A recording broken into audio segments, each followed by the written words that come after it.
Hello, gamers and non-gamers alike. Welcome to the last week of the regular season, week 8 of the Lost Woods Draft League Season 2. My name is Jake, aka Jack of Spadesman, coach of the Boston Blackjacks. And what you're seeing on screen right now is the current standings as I'm recording before my last match. Um, and I just want to go over that real quick. I'll probably do a bigger video on that, but for my prep, because there's something riding on the line this match, I am going to talk about it. So in first, with a huge upset after the start of the regular season is Undead Paradox and the Northern Noiverns. I think the only team to get 8-0'd this season, but I haven't been really paying attention to anyone else, and I'm the one who 8-0'd them. Taking two harsh losses at first and then running it back to 6 wins in a row, the biggest streak in the league, of course. 17 points and a 6-2 record for current number one seed. And just great play from them. Next is myself in second place. Good Guy Gudra's locked into third, or not locked.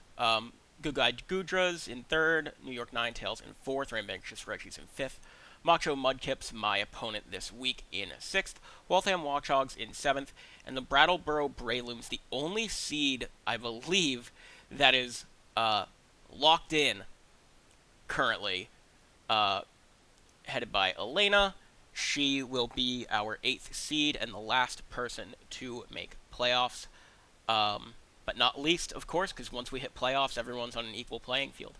The implications of the battle I'm having with Chris are pretty simple. If I win, I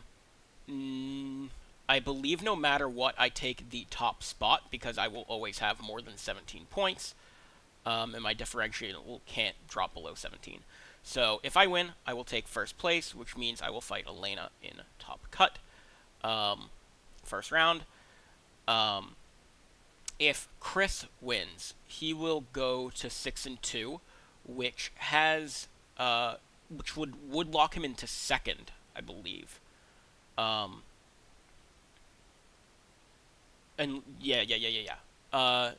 I think it would lock him in. No, he would be the only other 6-2. It would lock him into second. And then everyone would drop and shift around.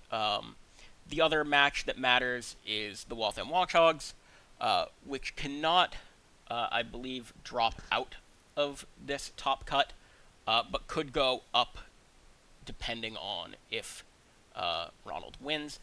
So there's a lot of movement here. The only seed that's set in place is 8th with the Brattleboro Braylooms. I am going to try to get top seed, even though it doesn't mean much. I want to get top seed. So let's go over the actual matchup for this week. So me versus Chris. Chris and I helped each other draft our teams a lot. We've been helping each other throughout the season. So this is a bit of an awkward one, given that we couldn't really bounce ideas off each other this week. But I feel pretty solid about my matchup. I'm worried about one thing and one thing only, really.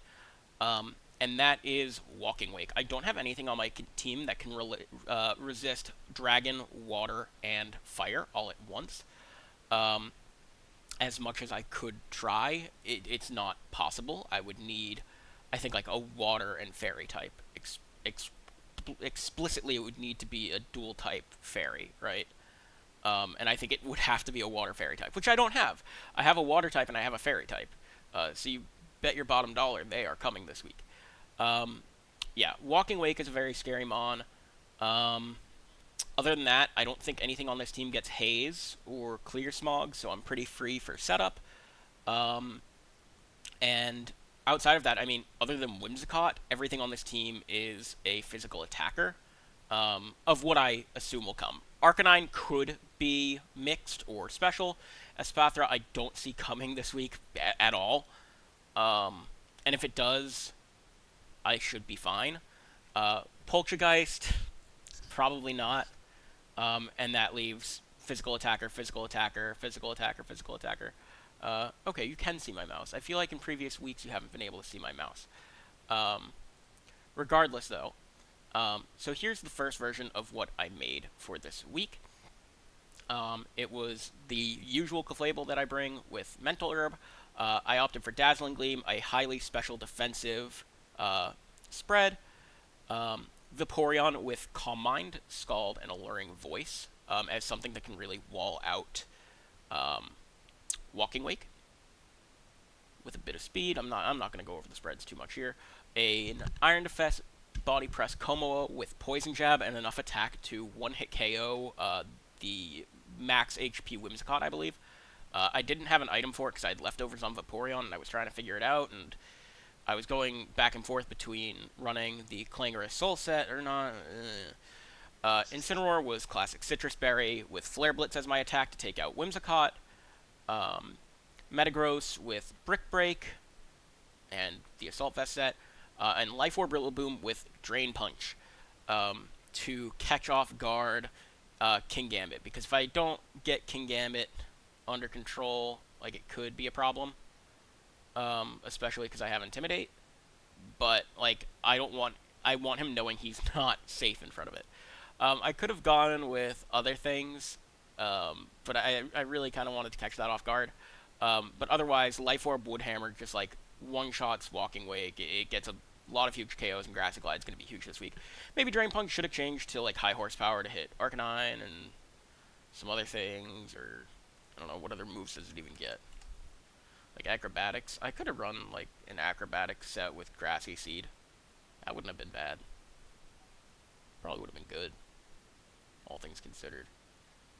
But no, I went with Drain Punch on that one. Now, the 1.1 version is slightly different, all same 6 Pokemon. Clefable is now Magic Guard because I realized that I don't want my Intimidates going to waste. The only reason an Intimidate wouldn't work out is if it goes into, like, King Gambit and I boost that up, but I have good King Gambit insurance. The other thing is that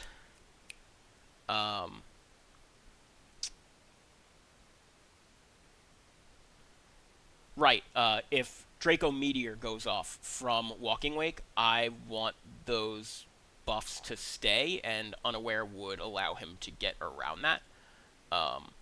So yeah. I also changed to Moonblast because I did Dazzling Gleam calcs, and it couldn't even two-shot Walking Wake, which really was not good. Vaporeon, I went with a Citrus Berry set, a bulky Citrus Berry set with Scald, Ice Beam, and Alluring Voice, just like bulky offensive attacker. I just thought about Icy Wind to keep up with the Tailwinds, but, like, I'd have to launch a bunch. King Gambit could just switch in and get the Defiant boost. He always runs Covert Cloak Whimsicott. Like, no thanks. I'm just gonna stick to Ice Beam, get the 2 shots that I need on Ogerpon and on Whimsicott, and then Terra Fairy Alluring Voice is just really, really good into Walking Wake. Now, originally I was Calm Mind, as I said, but because there's so few special attackers on this team, I felt it wasn't worthwhile getting my special defense up. Like, the special attack was nice, but just raw, like, 2-hit KOing everything on the team feels really nice, except for, like, King Gambit, I'm pretty sure. Next is Komodo. Yes, I went with the Iron Defense Body Press set, but I changed to Draco Meteor. And that is because if I can get rid of Walking Wake ASAP, I would love to do that. I want it off the field. And I wasn't sure about an ability this week. Like, there's nothing on this team that runs any bullet-type moves, and there's no Sleep Powders or Rage Powders on this team. So Soundproof was the best thing I got for, like, getting around Roar, getting around Snarl, so I can keep my Draco Meteor fully powered. But yeah. Leftovers, actually very defensively bulky this week because, again, there's not many special attackers. Next is Incineroar, which I went with Rocky Helmet because I didn't have Citrus Berry afforded to me because I put it on Vaporeon. I could have swapped these items around, but, like, with, like, King Gambit and, like, Fake Out Palmot wanting to try to hit Incineroar, I felt like Rocky Helmet might be okay. Mudsdale, you know. Will-O-Wisp is very important because I can just burn so many things. Burning these 2 would be fantastic. These 2 being King Gambit and Mudsdale, and also Corviknight. Metagross is basically the same. a bit of a change spread, but I ran Hammer Arm instead of Brick Break because I found out that Brick Break doesn't even come close to one-hit KOing King Gambit, while as Hammer Arm does it 90% of the time because I have to hit.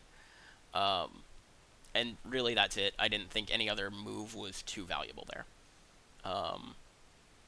Rillaboom is the one I showed you, with some different spreads. So let's go over the spreads, shall we? Clefable versus Chris. So if he's running Walking Wake this week, which if he's not, he's throwing, it's got to be Timid to outspeed my Pokemon. And if he goes for Sun Boosted Terra Fire, I want to be able to survive that. I want to be able to survive Hydro Steam. Yeah. I think that was all I really calced for. The other thing I calced for was Ogre Pawn Cornerstone with a Terra Rock Ivy Cudgel from Adamant. No. It was King Gambit hitting me with an Iron Head. I get to tank that. And then I guess I poured the rest to special defense. That doesn't sound like me. I would have gone with more defense if I could have. Let's try that again. Nope. I know what it is. If it is Choice Specs Walking Wake. Choice Specs Walking Wake, ladies and gentlemen. In the sun, with the fire boost. With the fire, not water. Fire. Okay, we'll just pretend that it's not there. In the sun, Hydro Steam not going to be able to KO Clefable. Perfect. That's what I need. So funny. And if I Terra, does Draco get the KO? Yeah, it can, but I want to survive that King Gambit hit. Next is Vaporeon. I'm the best. Vaporeon survives, I would assume, this Life Orb hit off of Draco Meteor. Yeah, sure. And if it goes Terra Fire and I Terra to Fairy, it survives that Flamethrower hit. The rest was poured into defense. The HP number is for Grassy Terrain because I don't have leftovers. And then 93 speed. You might be wondering, Jake, what's with all your speeds? Well, I'll show you right now. Vaporeon is 93 speed. Incineroar is 94 speed. Metagross is 95 speed. Jake, why those speeds when that doesn't help you outspeed anything on his team? Well, dear viewer, I predict that the highest speed that Chris will run on his team would be 92. For what reason, you may ask? Well, if we look at Raikou max speed, the fastest Pokemon on my team, we run it Timid, it hits 183. To outspeed that, you need to run 92 speed, and that will get you to 184, which means that if he sets Tailwind up, and then has, let's say, fast King Gambit, or a slightly faster Corviknight, just anything that can hit that 92 speed threshold, screw it. I'm not going to let that happen. I'm going to increment mine just one above with Vaporeon, Incineroar, and then Rillaboom in that order. I considered Incineroar versus Vaporeon, which should move faster, but Vaporeon actually needed this defense point, so I could not afford it. So I wanted Incineroar to be faster, and then Metagross to be faster than that, to not give it away, because Metagross is naturally faster. I believe Vaporeon. What was your shtick? Vaporeon versus King Gambit. If it is not Black Glasses. Maybe in this case. Wasn't that. Was it Ogerpon?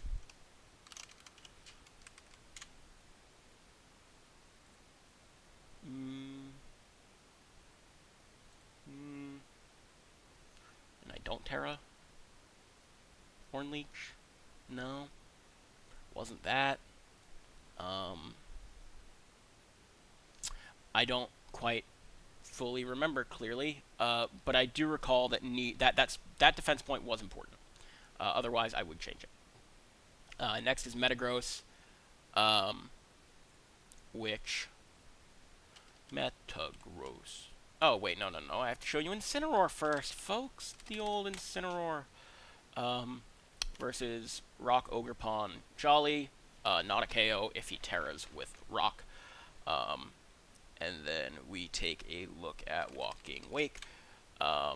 If the sun's not up, I can nicely take a Hydro Steam.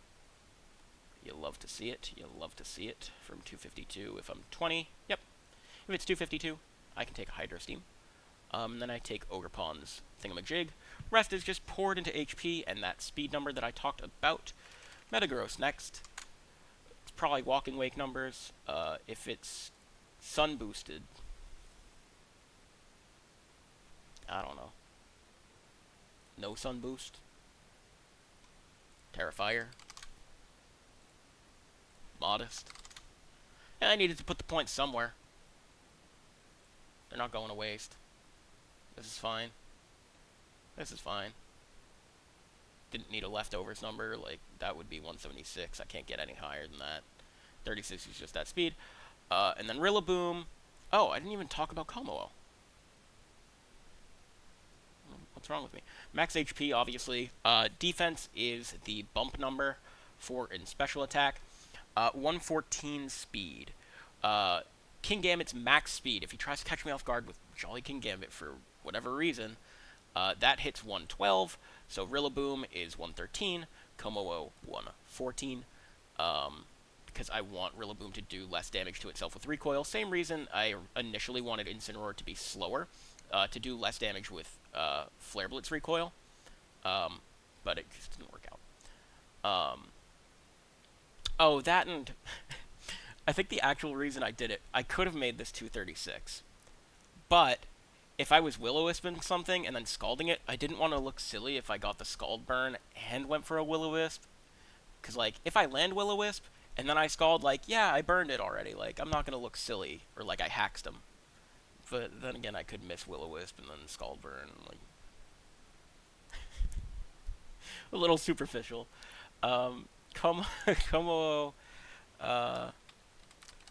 what are you doing, Como? Probably tanking something from this stupid Pokemon that just bodies me. Terra Steel. If there's no Terrifier. Sun boosted Hydro Steam. And I'm Terra Steel. And he's timid. That's what it was, actually. If I'm Terra Steel, and he for some reason doesn't have a fire move, and he goes for Hydro Steam, doesn't KO. Hooray. Funniest calcs this week. Rillaboom, you are last, but not least. You are going to do a lot this week, I believe. I think this is literally just max attack, 199 HP, so I don't take as much recoil damage, than 60 speed. I believe it almost always KOs Kingambit, by which I mean, yeah, it's one roll off. But it should get it. I don't know why. Why did I go for Kingambit? This Pokemon's not even a problem for me.